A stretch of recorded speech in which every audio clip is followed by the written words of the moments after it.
Brew it, pour it, sip it. I've got some requests from people who said, listen, Okay, I know that I'm ready. you're not a coffee person yourself, I'm JJ, but ready. they've really enjoyed this segment on the show. Let's hear it. One of the things that they would like you to touch on, Mm-hmm. is mail order coffee.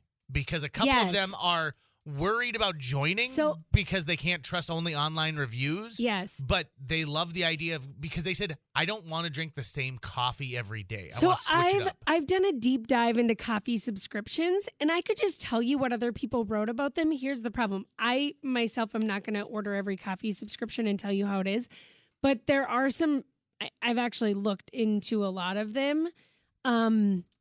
And there are some really good ones. Now, it depends on what you want. Like, what is your thing? Like, is your thing that you want, single origin coffee? Is your thing that you just want to try new coffee at a certain price point? There are a lot of lists about like the best subscription coffee. And I will tell you that the name Trade is at the top of a lot of those lists. I've also seen, I'm trying to think of Angel's Cup or something like that. There's Beans, there's Atlas, there's, oh my gosh. I mean, the thing is that there's so many. There's it's hard so to many. make your choice. I know. And you're right. I could try to get someone on who's done a better job of like actually reviewing these. But there are a ton of coffee subscription services. And I think it just comes down to what exactly you want out of it. Like, is it just different coffees at a certain price point? Then I think you have a lot of options. But it's normally like, okay, here, let's see, tip it. Okay, yep, this is the thread that I was on that I read all about coffee subscriptions. Bottomless is another one that people seem to really like. And are most of these beans, are they sending you beans or is it grounds? Beans. Okay. Beans all the way. Because that was the other thing, too, is they said, I would prefer to get beans and not grounds. And that was one of the things that kind of gave them pause, was a couple of them had, you buy the bag of grounds. And they're like, but don't worry, it's freezer packed. And so it's ready to go. Freshness. So Trade Coffee is a personalized coffee subscription based on your taste preferences. So you do a little bit of a quiz, and then they'll send you a selection of what they say are high quality beans for your taste buds. That's Trade. Atlas Coffee Club sources beans from different countries, and each month you receive a package from a different part of the world. Okay. So Atlas is a world one, but there's also a Misto box, Misto, which curates coffee from different roasters around the United States and tailors the selection to your preferences. So, if you want coffee from around the world, if you want coffee from around the United States, Craft Coffee is another one that will customize your subscription based on your brewing method and taste preferences. Driftaway Coffee is a different one. Angel's Cup offers a unique blind tasting subscription where you receive coffee samples without knowing the specific details. You can log your tasting notes and compare them with others. So it just kind of depends on what you want. Blue Bottle Coffee is another one, and they offer single origin beans and espresso blends with a focus on sustainable and ethically sourced coffee, which is a big deal to buyers right now. So that's a big one. So I'm kind of deep diving right now, but there is a lot out there that's just kind of surface level. Trade, Atlas, Blue Bottle, Angel's Cup, Driftaway, Craft Coffee, Misto Box. Amongst your Bottomless coffee fans, is something like a subscription service something that maybe the coffee lover, like if you're looking for a gift, let's say. Yeah, I think like that's a good coffee idea. Subscription could be a good gift for them specifically. I think I think it's a good gift. I mean, I guess you have to know that the person likes to be adventurous. because I'll say, like, when we did our coffee bracket, everybody was like, this is the coffee I drink, and I drink it every day, and I love it, and I know it. Yep. And I don't want to veer out of that. And isn't that interesting how we think? I think we think we're more adventurous than we really are. But when we become brand loyal to something, when something becomes part of our routine, we just want it. Yeah. So I think it kind of depends on the coffee drinker. Okay, let's talk about the best of the best when it comes to how you're brewing your coffee and what you're brewing your coffee with. The New York Times did a whole write-up from their Wirecutter staff about the best coffee makers for 2024. Let's start the year off right. And I thought their picks were really interesting. First, they have their expensive pick. Like their overall pick was a Bonavita Enthusiast 8-cup drip coffee brewer with a thermal carafe. Okay, stylish brewer.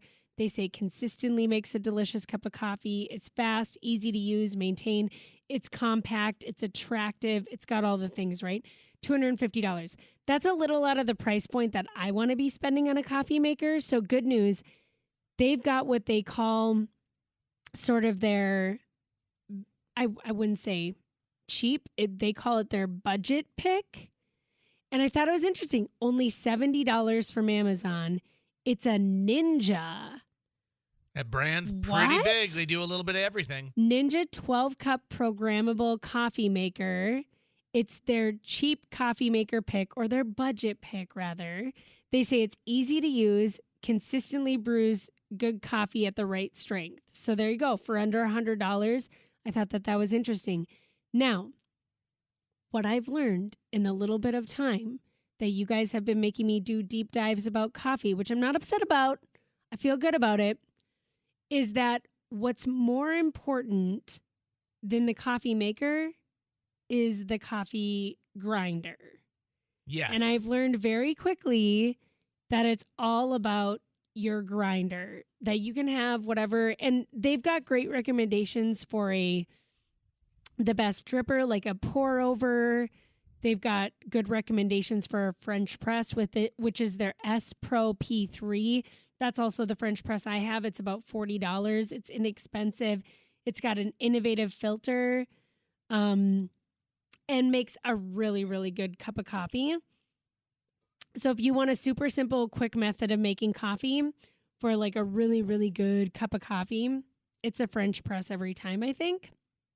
But how are we grinding our beans? This is the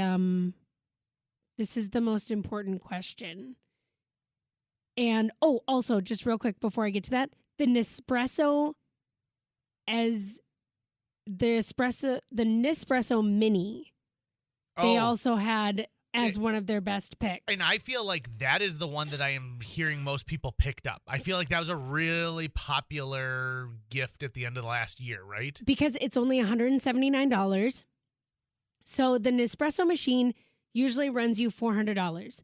They've got a mini, right? That's going to make you the same cup of espresso, but they say it doesn't have any of the unnecessary features that you don't need. Okay. So if you want an espresso-like drink, you can buy the mini and get everything you need from it still. You don't need all of the other stuff. Amy, I have a level 99 question to ask about this. I know that cold brew coffee is really big. Mm-hmm. Do any of these machines do a cold brew?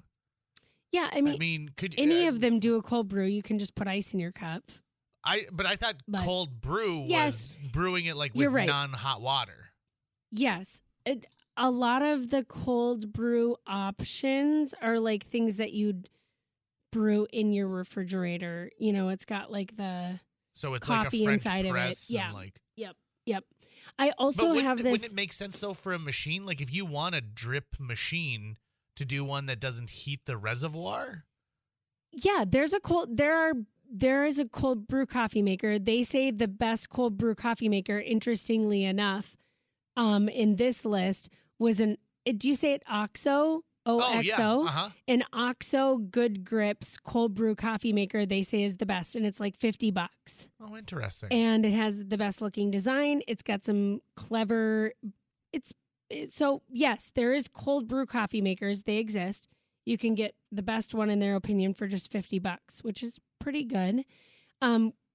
Cold brew coffee, of course, people like because it's a cleaner, less acidic taste. I think sometimes I don't know.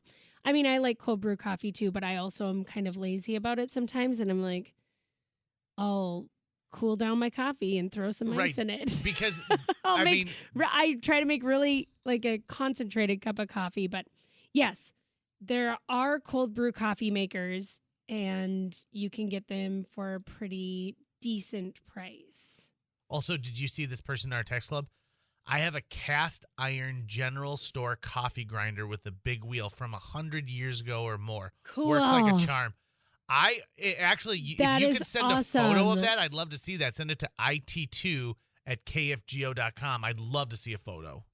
I have a Ninja coffee maker. My only gripe is that after 2 years, some of the bars on the digital clock have burned out. So if I want to change the timer, I have to count, then push the buttons.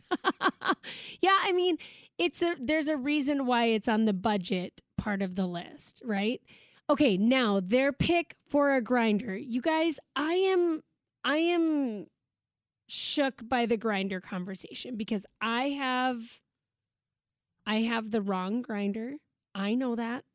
You need a burr grinder, not a blade. BURR? Yes, not a blade grinder. I have a blade grinder. I know I need to upgrade, but here's what.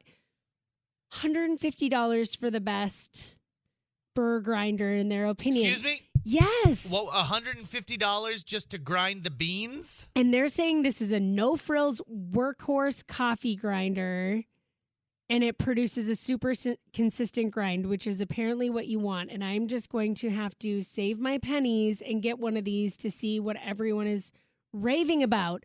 But they say that if you really want to step up your brewing if you're buying a good quality bean, you might as well not be throwing it in the trash with your blade grinder. You need a burr grinder.